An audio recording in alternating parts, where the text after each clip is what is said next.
Alors, chers étudiants confinés, bonjour. Donc, voici le nouveau chapitre sur le calcul intégral.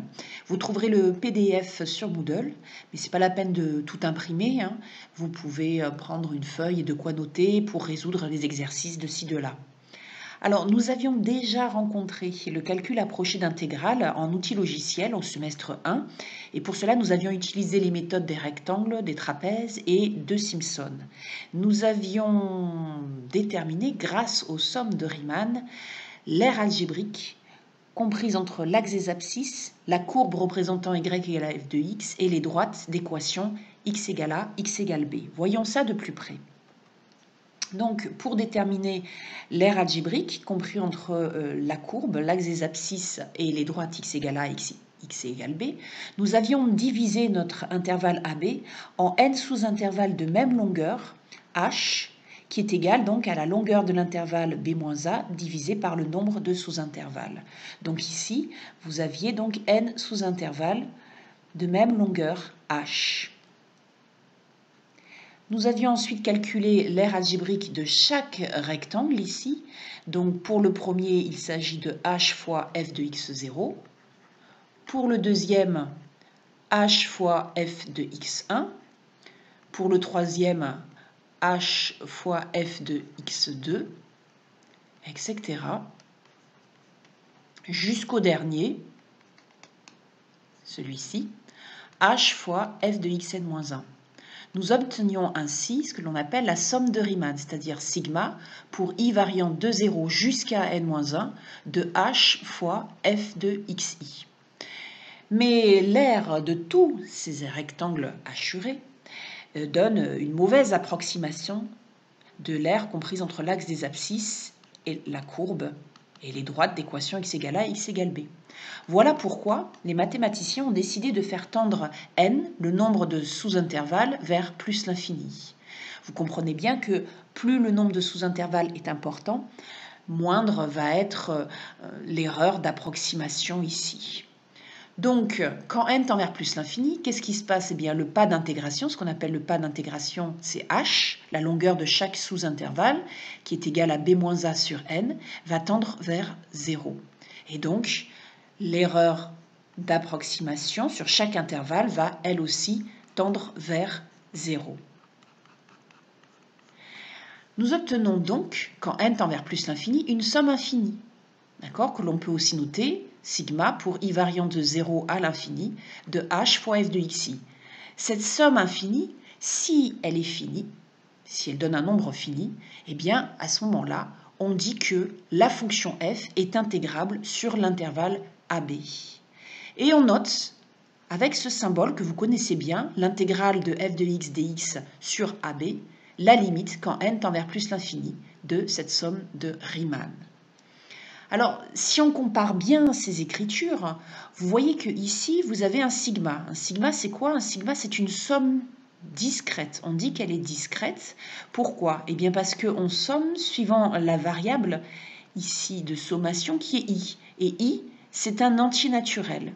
Donc, l'ensemble des antinaturels, il prend les valeurs 0, 1, 2, 3, 4, 5, etc. Ce sont des valeurs qui sont ponctuelles et isolées. Voilà pourquoi on parle de variables discrètes et donc de sommes discrètes ici. Et alors, par passage à la limite, quand n tend vers plus l'infini, cette somme discrète devient, vous voyez, un grand S allongé ici, qu'on appelle une somme continue. La variable de sommation, la variable d'intégration, on va dire plutôt, eh bien, est un nombre réel qui ici varie entre a et b. Donc on dit qu'il s'agit d'une variable continue puisqu'elle prend toutes les valeurs réelles continuellement entre a et b. Voilà donc pour la notation. Si on continue à comparer, vous remarquez ici que vous avez dx et dx, ça correspond à quoi par passage à la limite? À h. D'accord? Enfin, c'est plutôt h par passage à la limite qui correspond à dx. Donc ce dx ici, il ne faut pas l'oublier. Quand vous calculez vos intégrales, quand vous écrivez vos calculs d'intégrales, n'oubliez pas les dx. Vous comprenez donc ainsi que si vous avez une fonction continue sur un intervalle fermé AB, cette fonction va être bornée Et donc, la somme infinie des aires de rectangle va donner une valeur finie. D'où le théorème, toute fonction continue sur un intervalle fermé AB est intégrable sur AB. Alors, je rappelle à nouveau de ne pas oublier le dx quand vous écrivez l'intégrale d'une fonction. Alors, pour plusieurs raisons. Allez, au moins 3 bonnes raisons pour ne pas oublier le dx quand on fait du calcul intégral. La première raison, je vous l'ai expliqué précédemment, c'est la définition, tout simplement. Alors, pour vous expliquer ça de façon un peu vulgarisée, en fait, dx, ça représente une variation infinitésimale de la variable x. Et lorsque vous la multipliez par f de x, vous obtenez l'aire algébrique d'un petit rectangle. D'accord? Et alors, maintenant, l'intégrale, le grand S allongé ici, signifie que nous allons faire la somme de ces aires algébriques infinitésimales lorsque x varie entre a et b. On obtient ainsi l'aire algébrique comprise entre l'axe des abscisses, la courbe d'équation y égale à f de x et les droites d'équation x égale a, x égale b. Mais alors, pourquoi parle-t-on d'aire algébrique? Eh bien, quand on parle d'aire tout court, une aire est toujours positive. On parle d'aire algébrique parce que vous voyez qu'ici, sur cet intervalle-là, entre, allez, on va dire C et B, la fonction est positive. Donc, je vais obtenir une aire algébrique positive. Par contre, si on travaille sur l'intervalle AC, la fonction, vous voyez qu'elle est négative, et donc je vais obtenir une aire algébrique négative. Voilà pourquoi je parle d'aire algébrique depuis le début. Donc la première raison de ne pas oublier le dx, c'est la définition de l'intégrale, comme nous venions de le voir. La deuxième bonne raison, c'est si par exemple dans votre intégrale, il y a une autre variable. Par exemple, si je calcule l'intégrale de x carré fois dt sur l'intervalle 0,1. Et si je calcule l'intégrale de la même fonction en dx, eh bien ça ne va pas donner le même résultat. Dans le premier cas, ici, x carré, c'est une constante par rapport à la variable t. Donc, c'est comme si j'intégrais, si vous voulez, 3 fois dt. Bon, ma primitive de 3 en t, c'est 3t, 3 fois t. Donc là, je vais avoir x carré fois t entre 0 et 1. Et c'est t qui varie entre 0 et 1. Donc ça va faire x carré fois 1 moins x carré fois 0, donc x carré. Et ici, par contre, j'intègre suivant la variable x, donc ça donne primitive x cube sur 3 entre 0 et 1. Donc ça fait 1 tiers moins 0. Donc j'obtiens absolument pas le même résultat. Et la troisième bonne raison, pour ne pas oublier le dx, eh bien ça vous l'étudierez à la fin de ce chapitre, c'est quand nous attaquerons la technique du changement de variable dans une intégrale. Par exemple, quand on voudra exprimer x, notre variable d'intégration, à l'aide de l'expression sinus t. Eh bien à ce moment-là, dx, eh bien malheureusement ce ne sera absolument pas égal à dt, mais ça on le verra à la fin de ce chapitre. Voilà donc 3 bonnes raisons pour ne pas oublier le dx dans vos calculs intégrales. Alors maintenant, nous allons calculer l'intégrale de exponentielle x sur l'intervalle 0 à l'aide de la somme des Riemann. Eh bien, je vous laisse lire ça tranquillement chez vous à tête reposée. Je conseille vivement aux étudiants qui souhaitent poursuivre en école d'ingénieur de le faire parce que nous allons calculer les intégrales autrement avec, vous le connaissez très bien, avec les fonctions primitives. Alors, un rappel, qu'est-ce que c'est que les fonctions primitives? Donc, théorème, soit f, une fonction intégrale sur l'intervalle fermé AB. On appelle fonction primitive de f sur l'intervalle fermé AB toute fonction notée grand F définie par dérivée de grand F de x est égale à petit f de x pour tout x dans l'intervalle fermé AB. Donc ça, vous connaissez bien normalement. Et vous avez aussi vu que toute fonction petit f possède une infinité de primitives. Eh oui, parce que si on ajoute 3 à grand F de x, ou 5, ou pi, ou e, et qu'on dérive, eh bien on va avoir la somme des dérivés, c'est-à-dire grand f' de x plus 0. Et ça va redonner petit f de x. Donc les fonctions grand f de x plus constante sont aussi des primitives de petit f. Alors, maintenant, quel rapport entre l'intégrale, comme je l'ai définie avec les sommes de Riemann, et l'utilisation des fonctions primitives, comme vous avez toujours fait en terminale? Hein, vous savez que en terminale, vous aviez vu que, oups, eh ben voilà, j'ai oublié le dx ici. Ah ah. Donc vous avez vu en terminale que l'intégrale de f de x dx sur l'intervalle AB, vous notiez entre crochets une primitive, grand F de x, et ça donnait grand F de B moins grand F de A. Vous remarquez ici que j'écrive ou non la constante, c'est pareil, puisqu'elle va partir après quand je vais faire plus constante, grand F de B plus constante, moins grand F de A plus constante. Hein. Donc nul besoin d'écrire entre crochets la constante additive. Alors, revenons à nos moutons. Nous voulons montrer le lien entre les sommes de Riemann, hein, telles que nous avons défini précédemment l'intégrale d'une fonction, et les primitives. Alors, grand f' de x est égal à f de x. Nous allons donc revoir la définition de dérivée. G est dérivable en x0 un élément de son ensemble de définition, si et seulement si la limite quand x tend vers x0 de g de x moins g de x0 sur x moins x0 existe et est finie. Et on note alors g' de x0, cette limite, que l'on appelle nombre dérivé de g en x0.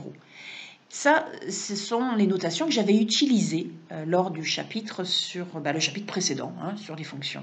Alors, il y a une autre façon de déterminer cette limite. En fait, au lieu de prendre x ici, on va remplacer x par x0 plus h. Parce que quand h tend vers 0, eh bien, x qui est égal à x0 plus h va donc tendre vers x0. Voilà, donc je peux très bien écrire la limite quand h tend vers 0 de g de x0 plus h moins g de x0 sur... Alors, x moins x0 va devenir quoi? X0 plus h moins x0, donc h. Voilà pourquoi je peux aussi utiliser cette définition pour déterminer le nombre dérivé d'une fonction. Et donc, vous avez compris que c'est cette définition-là que je vais utiliser pour montrer le lien entre somme de Riemann et calcul de fonctions primitives. Allez, c'est parti. Alors, donc, vous avez ici la représentation graphique d'une fonction f de x dont je souhaite calculer l'aire comprise entre, l'aire algébrique comprise entre l'axe des abscisses, la courbe, les droites x égale a, x égale b. Pour cela, je vais définir une fonction grand A. Grand A ici de x0 va être égal à l'aire algébrique comprise entre les bornes a et x0. Dans ce cas-là, grand A de A, c'est-à-dire si x0 est égal à A, eh bien je vais obtenir l'aire entre A et A, donc ça fait 0.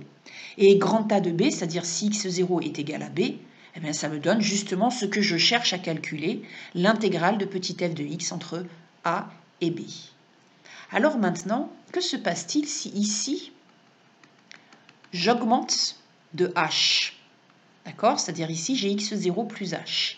Qu'est-ce qui se passe? Eh bien, je vais obtenir grand A de x0 plus h qui va être égal à l'aire hurée qui est ici.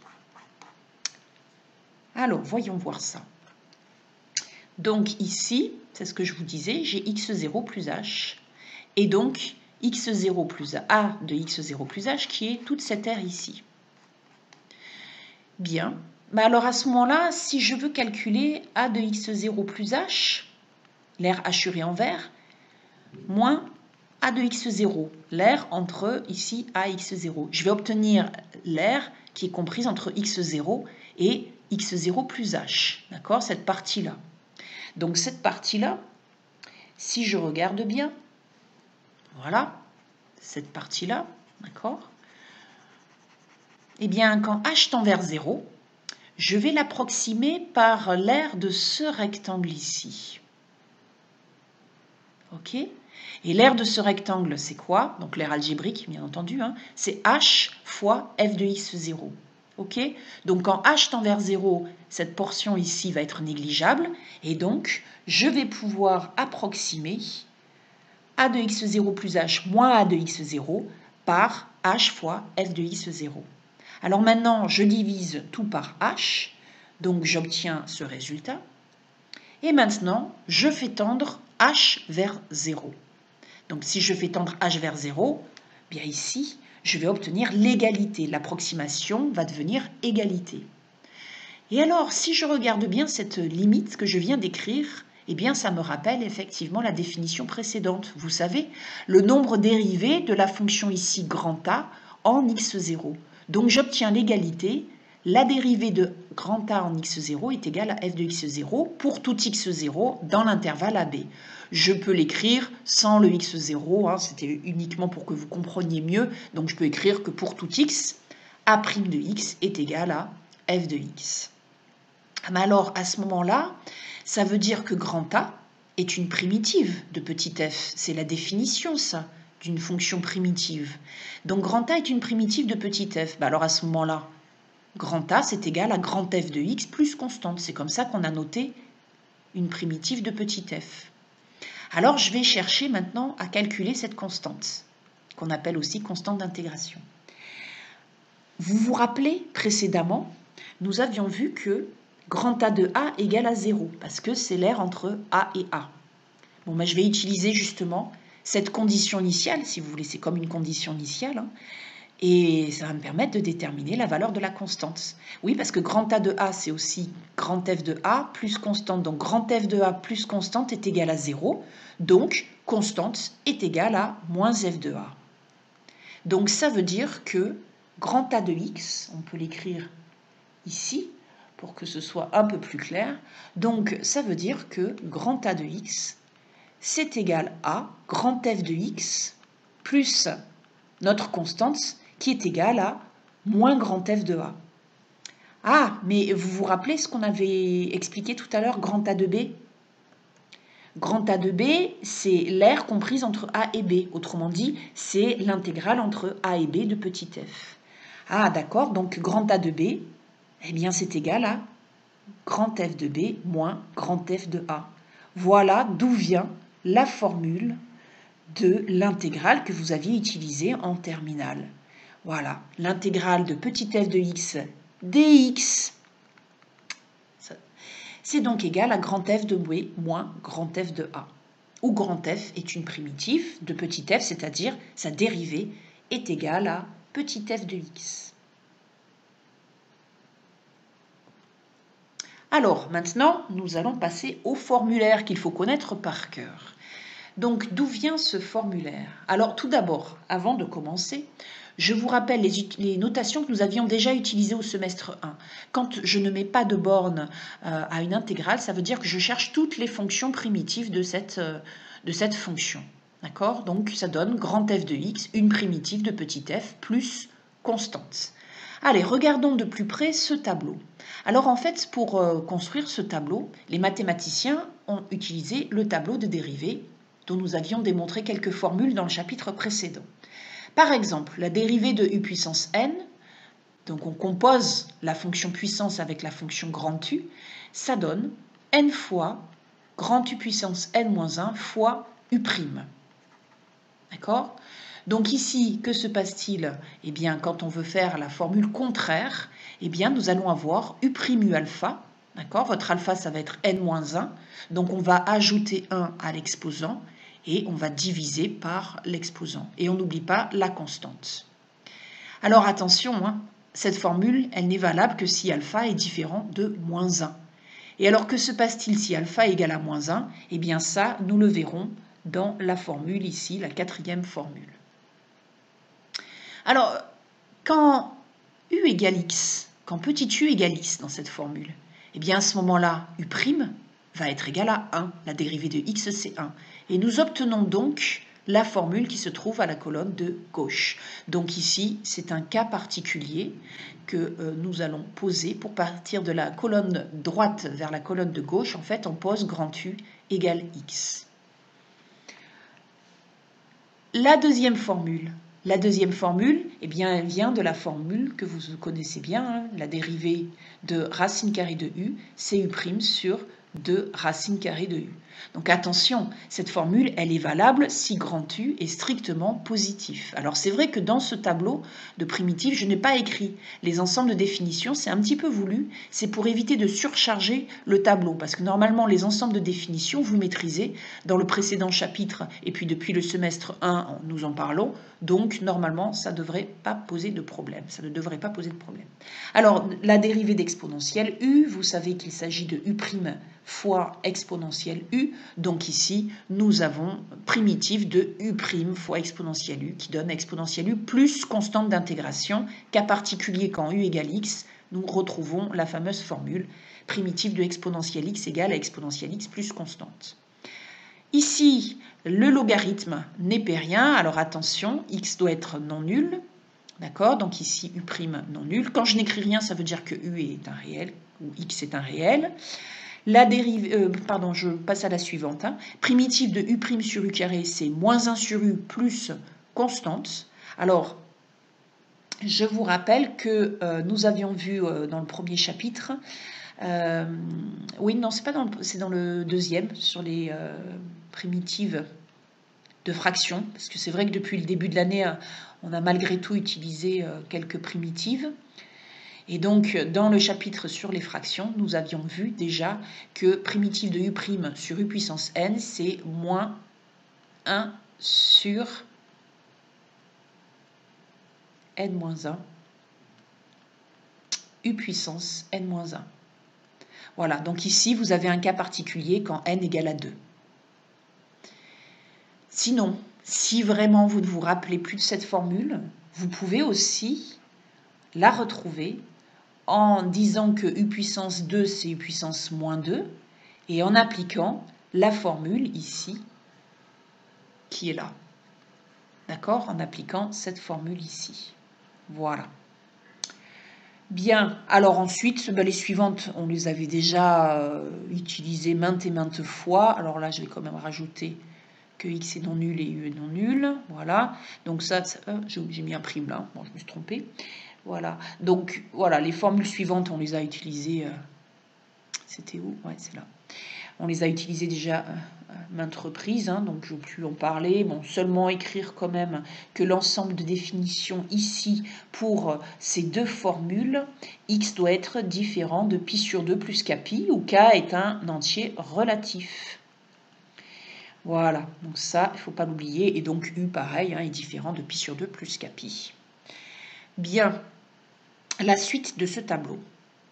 Alors, la suite de ce tableau, ce sont quelques formules que vous n'aviez pas du tout utilisées en terminale. Donc, les fonctions hyperboliques sur lesquelles nous avons travaillé dans le précédent chapitre, vous vous rappelez que la dérivée de SHX, c'est CHX, et la dérivée de CHX, c'est SHX. C'est bien pratique. Il n'y a pas de signe moins qui se balade comme pour les fonctions trigonométriques.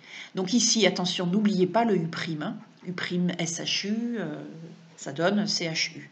Voilà, donc ensuite pour les tangentes hyperboliques, pareil, attention ici, X appartient à l'intervalle AR, non, là c'est bon, là, X est réel partout, voilà, d'accord. Voilà, pour le THX aussi, il n'y a pas de problème d'ensemble de définition. Voilà, c'est pour arg SHX où il faut faire attention parce que X appartient à l'intervalle 1 plus l'infini, d'accord? Voilà, sinon la fonction CH n'est pas bijective. Et donc là, on va avoir un intervalle ouvert parce qu'on divise. Voilà, on divise ici par x carré moins 1, d'accord? Donc, il ne doit pas s'annuler. C'est parti. Voilà. Voilà, donc pareil de ce côté-là. U doit être strictement supérieur à 1. Voilà, et puis pour les formules d'arg TH, x, cette fois-ci, est strictement compris entre moins 1 et 1. Et donc, pareil pour la fonction, les images de la fonction grand U. Voilà, qui doivent être compris strictement entre moins 1 et 1. Alors, je vous rassure, là-dedans, je vous demanderai de connaître les formules de primitives jusqu'à celle-là. Voilà, jusqu'aux primitives de CH et SH. Les précédentes, plus ces deux-là. Les autres, si besoin est, je vous les donnerai dans le sujet du DS. Alors évidemment, si c'est un sujet en ligne, vous aurez de toute façon tous vos documents avec vous. Ça, on ne sait pas comment tout ça va tourner. Allez, donc maintenant, c'est parti. Nous allons calculer quelques primitives. Alors, voici l'énoncé. Je vous laisse mettre sur pause, réfléchir au brouillon, travailler sur ces exercices. Donc, il n'y a pas de borne, hein, ça veut dire qu'on cherche toutes les fonctions primitives, puis après, vous mettez sur play pour avoir la solution. Alors, la solution. Donc ici, en fait, x cube fois racine carrée de x, il faut, pour pouvoir calculer des primitives, il faut changer l'expression de la fonction. Et oui, parce que sinon, on ne voit pas trop comment faire.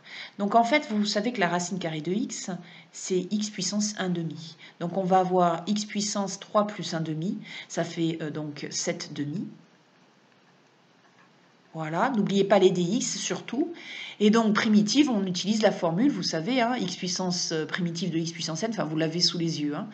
Voilà, c'est xn plus 1 sur n plus 1. Donc 7 demi plus 1 sur 7 demi plus 1, plus la constante d'intégration. Et donc là, ça fait x puissance 9 demi sur 9 demi, plus la constante. L'inverse, pardon, de 9 demi, c'est 2 neuvièmes. Voilà.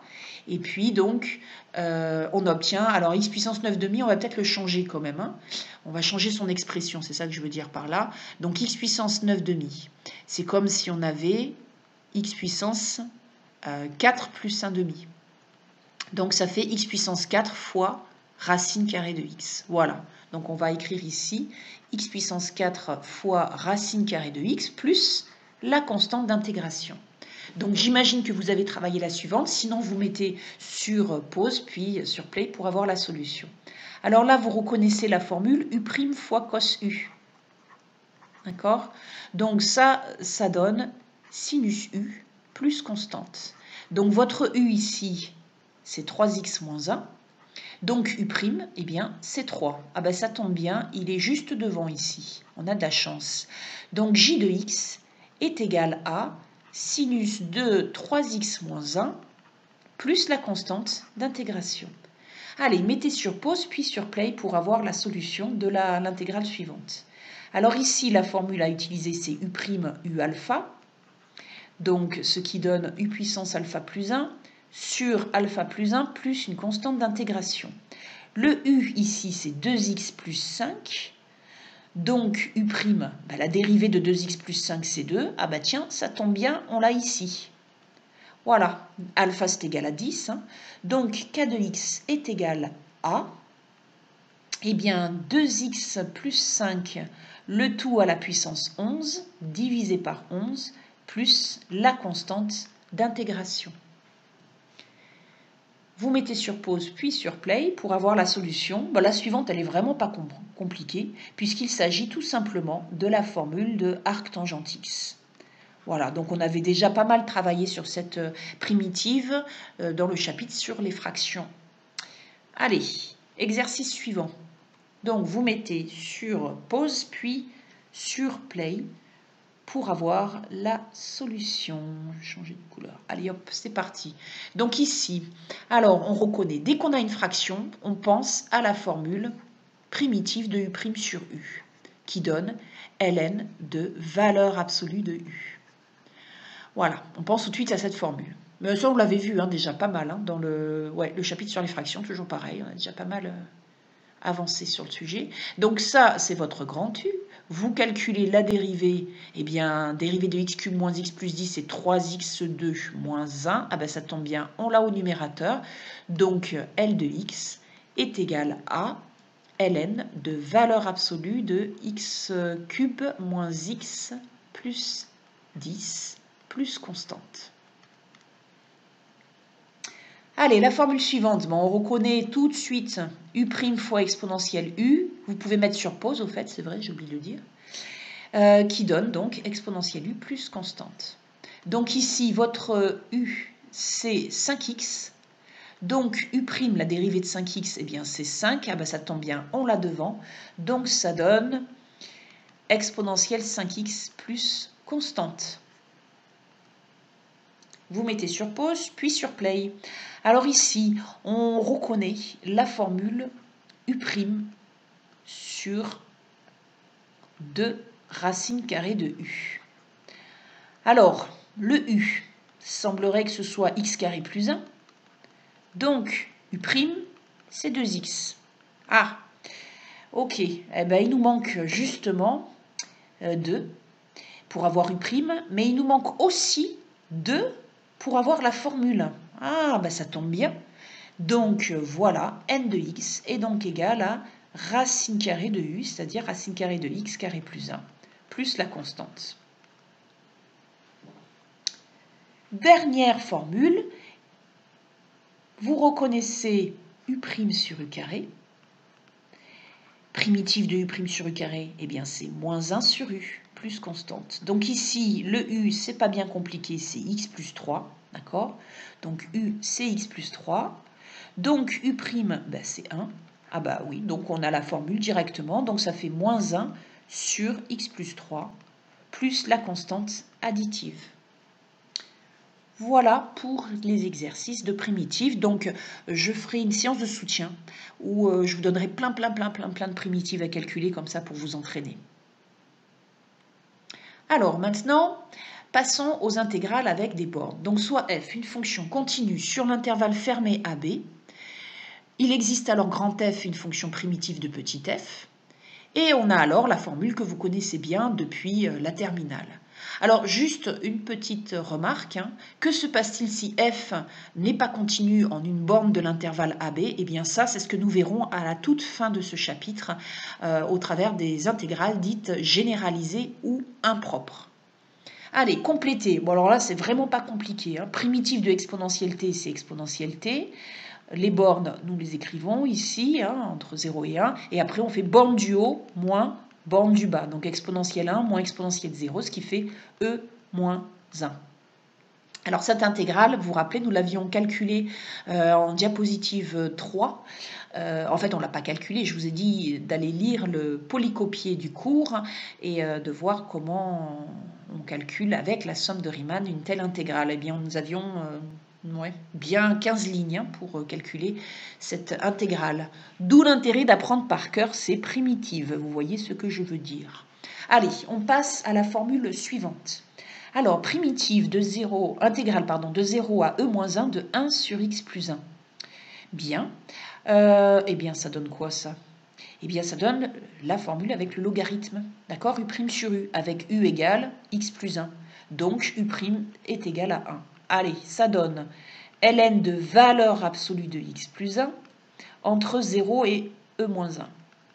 Alors c'est vrai qu'ici les valeurs absolues ne servent pas à grand chose vu que x plus 1 est positif en 0 et en e-1. Donc borne du haut, ça donne ln de e-1 plus 1 moins borne du bas, donc ln de 1. Donc ça fait ln de e qui fait 1 moins 0. Donc on obtient le résultat 1.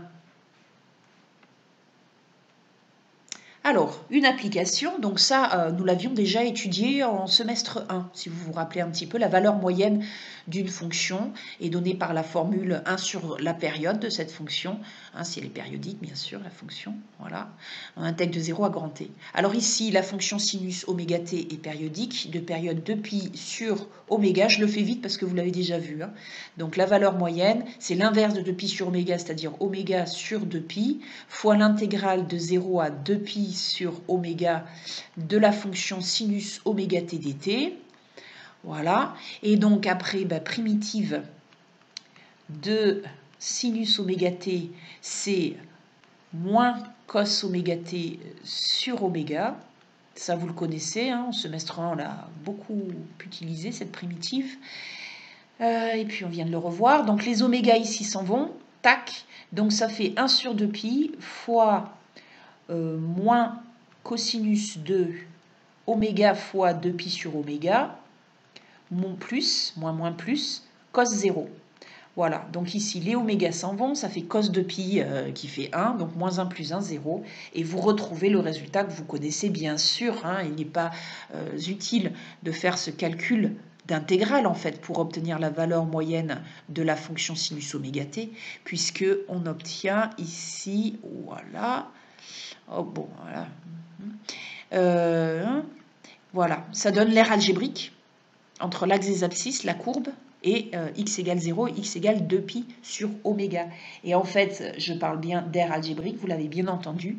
Ici, cette aire algébrique est négative, celle-ci est positive, et par symétrie, on trouve donc 0. Voilà pourquoi la valeur moyenne d'une sinusoïde, ici, sinus de oméga t, est égale à 0. Allez, nous passons à la suite. La linéarité, première propriété de l'intégrale, pour faire du calcul intégral. Donc ici, l'intégrale d'une somme, c'est la somme des intégrales, et puis on peut sortir les coefficients multiplicatifs, les nombres réels, qu'on appelle aussi les scalaires, on peut les sortir de l'intégrale. Donc voilà, ça donne alpha, intégrale de f, plus bêta, intégrale de g. Donc ça aussi, nous l'avions déjà bien utilisé en semestre 1. Allez, donc ici, première intégrale, ça donne donc... Vous pouvez mettre sur pause, calculer, puis ensuite mettre sur play. Allez, donc 3 fois l'intégrale de moins 1 à 1 de x7, plus 2 fois l'intégrale de x6 de moins 1 à 1, voilà. Et enfin, moins l'intégrale de dx, de 1 fois dx, si vous voulez, entre moins 1 et 1. Donc ça donne 3 fois, donc x8 sur 8, entre moins 1 et 1, plus 2 fois x7 sur 7 entre moins 1 et 1, et enfin moins x entre moins 1 et 1. Grand I est donc égal à, alors ça va donner puissance paire, donc ça fait 1 huitième moins 1 huitième, puisque moins 1 à la puissance 8, c'est égal à 1, d'accord? Donc tout ça, ça fait 0.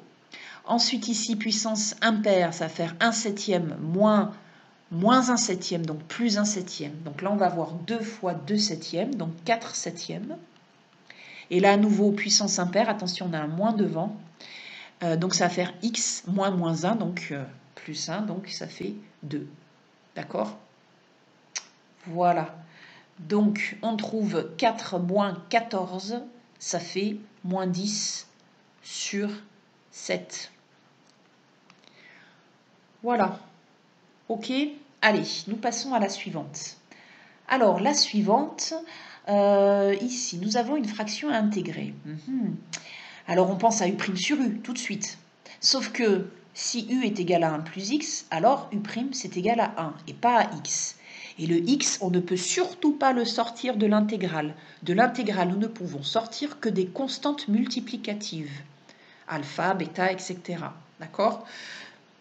Donc ici, eh bien, il y a deux méthodes. Soit vous utilisez une petite astuce, soit vous décomposez en somme d'éléments simples votre fraction. C'est un peu l'usine à gaz, mais on y arrive. C'est-à-dire, l'étape 1, le dénominateur, il n'y a qu'un facteur de degré 1. Et l'étape 2, vous vous rappelez, est-ce qu'on peut simplifier la fraction? Non. Et l'étape 3, la fraction possède-t-elle une partie entière? Ah oui, puisque degré de A c'est 1, degré de B c'est 1. Donc à ce moment-là, on peut effectuer la division de x par 1 plus x et mettre de côté la partie entière. Et donc ça se fait très bien. Alors moi je vais quand même utiliser la petite astuce parce que c'est quand même beaucoup plus rapide et c'est tellement pratique. Vous voyez ici on a 1 plus x et là on a x. Et on va dire que c'est 1 plus x et puis moins 1. Oui, 1 moins 1 ça fait bien 0. Et après, à partir de là, je vais scinder en deux ma fraction. Voilà. Donc, je vais obtenir l'intégrale de 1 plus x sur 1 plus x. Ça fait 1. Donc, j'obtiens l'intégrale de 1 moins l'intégrale de 1 sur 1 plus x. Voilà. Si vous voulez, pour avoir le détail, je vais l'écrire ici. C'est comme si j'avais l'intégrale de 0 à 1 de 1 plus x sur 1 plus x moins 1 sur 1 plus x. Voilà, je vous donne le détail ici, si c'est pas très clair. Et donc 1 plus x sur 1 plus x, ça fait 1. Et voilà, et après, on utilise la propriété de linéarité. Primitif de 1, c'est x, entre 0 et 1. Moins primitif de 1 sur 1 plus x, et là, c'est parti. On peut utiliser la formule avec le logarithme népérien. Voilà, et donc borne du haut moins borne du bas, ça va faire 1 moins ln de 2 plus ln de 1 qui fait 0. Donc tout ça, ça fait 1 moins ln de 2. Allez, exemple suivant. Donc vous pouvez mettre sur pause puis sur play pour avoir la solution. Donc ici, pareil, hein, donc on va pouvoir écrire qu'il s'agit de 5 fois, alors là il n'y a pas de borne, hein, donc 5 fois primitive de cos de 2x moins primitive de exponentielle 5x plus primitive de 9. Allez, donc ça fait, on va le faire directement, 5 fois primitive de cos x, c'est sinus de 2x sur 2, moins primitive d'exponentielle 5x, ben c'est exponentielle 5x sur 5, plus 9x, plus constante. Voilà, si ce n'est pas très clair, je vous écris ici rapidement les indications pour y arriver. Donc ça fait, voilà, on écrit la somme de plusieurs intégrales. Si c'est clair, vous passez à l'exercice suivant, bien entendu. Et ici, 9 fois, 9 fois l'intégrale de dx. D'accord? Ici, hop, pour avoir la formule u' cos u. U' cos u, donc u c'est 2x. Donc u' c'est 2. Donc je mets un 2 ici. Comme ça, j'ai u' cos u. Mais par contre, je divise par 2 devant. Ici, j'ai u' exponentielle u. Donc u c'est 5x. Donc u' c'est 5. Donc je divise par 5 devant. Et puis ici, voilà, ici, il n'y a pas de problème. Voilà le résultat obtenu. Donc là, je n'ai pas à calculer les bornes puisqu'il n'y en a pas. Donc ça veut dire que je cherche toutes les fonctions primitives, d'où la constante additive à la fin. Le dernier exercice, eh bien, nous l'avions déjà résolu en premier semestre, mais je vais le refaire rapidement. Donc nous cherchons la valeur efficace de f. Donc pour cela, la valeur efficace, vous savez que c'est la racine carrée de 1 sur grand T, intégrale de 0 à grand T de f carré de x dx, quand f est un signal t périodique. Donc notre signal, c'est fois sinus oméga t plus phi. Donc on va commencer par calculer la période de cette fonction. Eh bien, vous connaissez, c'est 2π sur oméga, sinon regardez en semestre 1 le chapitre 1. Et donc, c'est parti. Donc la valeur efficace au carré de petit u, c'est donc oméga sur 2π, hein, l'inverse de 2π sur oméga, fois l'intégrale de 0 à 2π sur oméga du carré de fois sinus de oméga t plus phi. Donc ça donne carré plus sinus carré de oméga t plus phi. Alors le carré, constante multiplicative, allez hop, on la sort de l'intégrale, donc ça fait oméga fois carré, donc je vous conseille de sortir les constantes des intégrales, constantes multiplicatives bien entendu, sauf si elles servent à faire du calcul de primitive bien entendu. Voilà, donc là on obtient sinus carré de oméga t plus phi dont on cherche une primitive. Et là malheureusement nous ne pouvons pas utiliser la formule u' carré qui donnerait u cube sur 3 plus constante. Pourquoi? Tout simplement parce que votre u ici c'est sinus oméga t plus phi.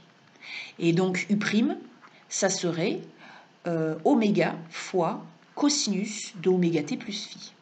D'accord? Donc ici, ça n'est pas possible. Alors, vous vous rappelez, en première année, enfin, c'est pas en première année, on est au premier semestre, je voulais dire. Vous vous rappelez, au premier semestre, nous avions étudié les formules trigonométriques, et il y avait celle-ci, sinus carré de A est égal à 1 moins cosinus de 2A, le tout sur 2. Eh bien, c'est grâce à cette formule que nous allons pouvoir, cette formule dite de linéarisation, que nous allons pouvoir calculer notre intégrale. Donc, u carré, valeur efficace au carré, c'est égal à, donc on va remplacer sinus carré de oméga t plus phi par 1 moins cosinus de 2 fois oméga t plus phi, le tout sur 2. Alors, le 1/2, on va le sortir de l'intégrale, donc ça va donner oméga carré sur 4π, fois l'intégrale de 0 à 2π sur oméga de 1 moins cosinus de 2 oméga t plus 2 phi. Voilà, dt. Voilà, donc ensuite, on a une somme d'intégrales, on primitive chaque terme de notre somme ici. On va écrire directement les primitives. Primitive de 1, c'est t. Primitive de cos, c'est sinus. Donc on va avoir sinus de 2 oméga t plus 2 phi sur 2 oméga, le coefficient de t. Donc ça de 0 à 2π sur oméga. Et alors maintenant, borne du haut moins borne du bas, nous obtenons alors oméga fois carré sur 4π. Oups, je savais comment je fais. Je sais pas. Je sais pas comment je fais. Au secours! Voilà, donc je reprends la vidéo. Voilà, donc j'obtiens ici oméga fois um carré sur 4pi. Voilà, donc ben voilà, c'est reparti pour un tour. Bon, ben je vais arrêter. Voilà, donc je reprends le calcul en remontant un peu la ligne. Voilà, donc nous obtenons t qui est égal à 2pi sur oméga, moins sinus de 2 oméga fois 2pi sur oméga, plus 2phi, le tout sur oméga. Donc ça, c'est la borne du haut. Moins la borne du bas, ben, ça fait 0. Et moins plus, sinus de 0 plus 2phi, donc sinus de 2phi, sur 2 oméga. Voilà. Donc ici, les oméga s'en vont. Donc ça fait sinus de 4pi plus 2phi. Sinus de 4pi plus 2phi, eh bien, c'est égal à sinus de 2phi, puisque on ajoute 2 tours de cercle à l'angle de phi, donc on obtient la même chose. Donc tout ça, ça fait 0, là. Celui-là et celui-là, ils s'en vont. Et donc, j'obtiens le résultat, normalement, que vous connaissez très bien. Oméga um carré sur 4pi fois 2pi sur oméga. On simplifie par oméga, par 2pi. Donc, il ne nous reste plus que um carré sur 2. Donc, la valeur efficace, c'est sur racine carrée de 2. Allez, nous passons à la suite. Alors maintenant, deuxième propriété, après la propriété de linéarité, la relation de Chasles. Donc la relation de Chasles dit la chose suivante, l'intégrale d'une fonction continue sur un intervalle fermé AB de A à B est égale à l'intégrale de A à C plus l'intégrale de C à B. Et C appartient à l'intervalle AB. Donc ici, voici un exemple, un signal défini par morceau. Donc son expression c'est x entre 0 et 1 et moins x plus 4 entre 1 et 2. Voici sa représentation graphique, donc il s'agit de 2 morceaux de droite.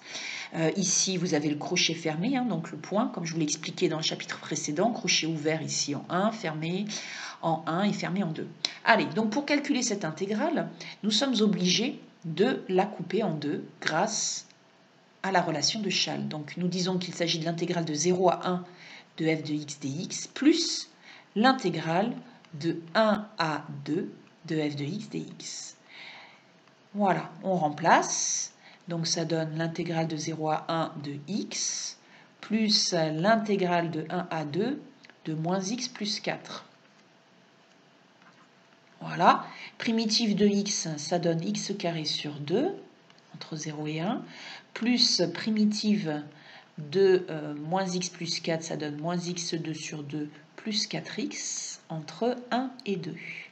Borne du haut moins borne du bas, ça fait donc 1 demi moins 0, plus, alors moins 4 sur 2 plus 8, moins, attention, moins 1 demi plus 4.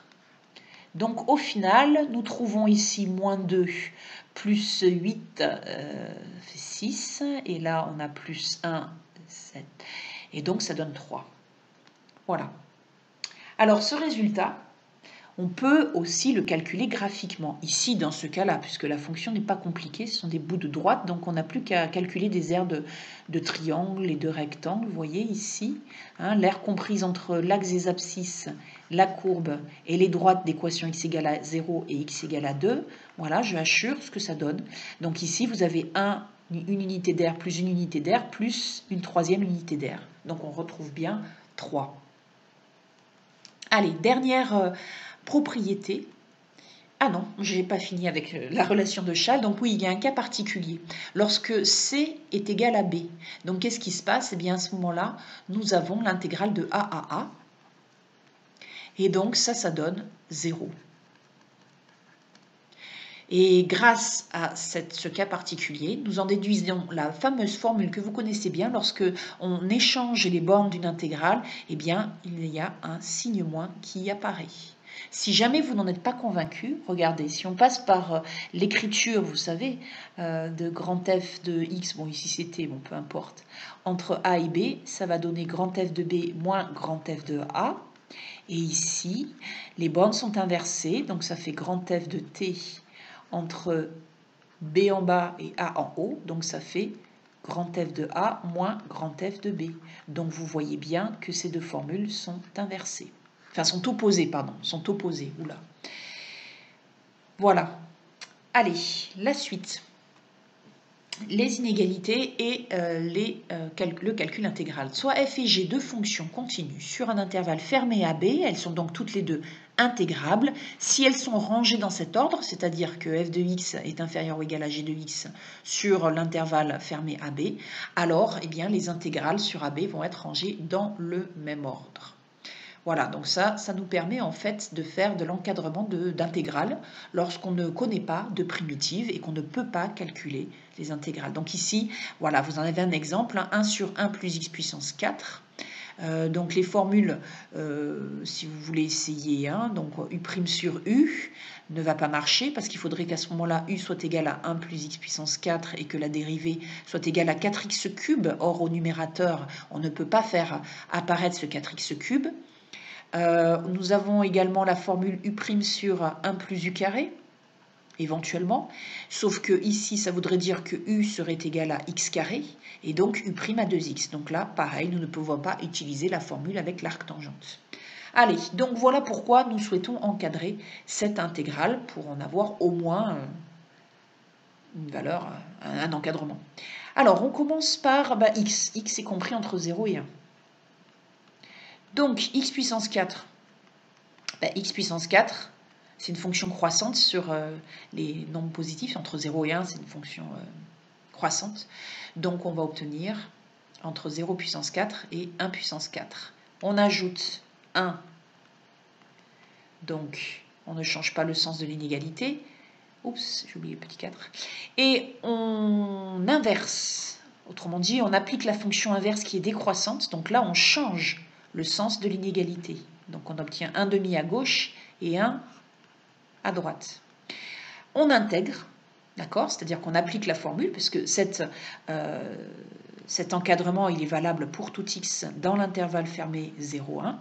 Donc on va intégrer chaque membre de cette inégalité, et nous allons donc obtenir le résultat suivant. Intégrale de, attention, alors j'ai oublié de mettre les bornes, de 0 à 1, de 1 demi. Ici, l'intégrale de 0 à 1 de la fonction 1.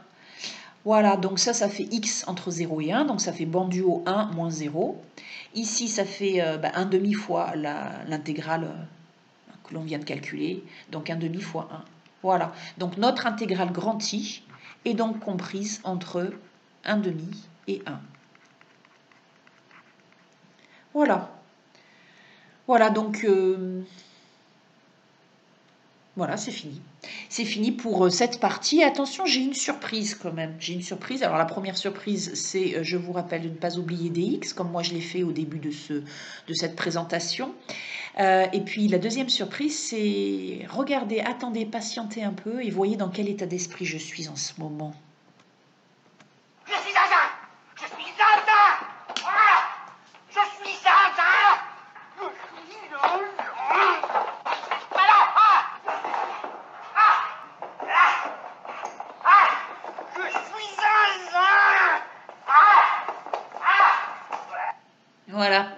Bon, écoutez, j'espère que vous allez bien. Et puis, on se retrouve la semaine prochaine. N'oubliez pas de rendre vos exercices avant dimanche minuit. Allez, bon week-end. Au revoir.